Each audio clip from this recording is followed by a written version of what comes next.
ዛሬ የሳይት ቪዚት ስላለኝ ጉዞ ከኦፊስ ወደ ሳይት ክላይንት ሳይት ልደርስ ትንሽ ነው የቀረኝ ሲለኝ ራይድ ጠርቼ ብሬ እያልኩኝ በራይድ ጉዞ ጀመርን። ደንበል እስክንደርስ ድረስ ሸጋ ነበርን።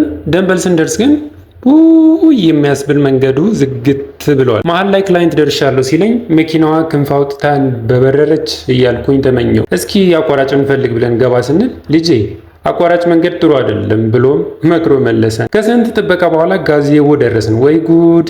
እኔ ሳይት ቪዚት ሲኖረኝ ነው እንዴ መንገዱ ክራውድ የሚሆነው እያልኩኝ አጉረመረምኩኝ። ከዛ ሳይት ደረስኩኝ። ውስጥም ገብተንም አየነው። እንደው በዚህ ዋጋ ይሄን የመሰለ ቤት ትሸጣላችሁ አሉኝ። ምን እሱ ብቻ 100% ከከፈሉ ደግሞ እኮ 20% ቅናሽ አለው ስላቸው በቃ ላንተማ ግብዣ ያስፈልጋል ሲሉ በአንድ አፍ እሺ አልኩኝ። ጉዞ ወደ ኖብል ቺክ ሜኑ ላይ በርገር፣ ሸዋርማ እያልኩኝ እያነበብኩኝ ሳየው ሃንድ አውት መሰለኝና ቆይ ምንድን ነው የሌለው ብዬ ስጠይቃቸው የለም ብቻ ነው የሌለው አሉኝ። እሺ በርገር አምጣልኝ አልኩኝና በነገራችን ላይ ኖብል በርገርና ጁስ መገናኛ አዲሱ የሜክሲኮ ባስ ስቴሽን አጠገብና መስቀል ፍላወር ደግሞ ከሎጎ ሬስቶራንት ፊት ለፊት ይገኛል። ፋይናሊ በርገራችን ደረሰች። ገመጥ አረግና ሆዳችን ሞላን። ሆድ ይመርቅ ብለን ጉዞ በታክሲ ወደ መገናኛ። ኦፊስ ከመግባታችን በፊት ሞቲቬሽን ያስፈልጋል ብለን ወደ ሞቲቬሽናል ስፒከር አቶ ቡና፣ ከዛ ነቃ ደንገጥ ብለን ኦፊስ ደረስን። ጉዟችን ይሄን ይመስል ነበር።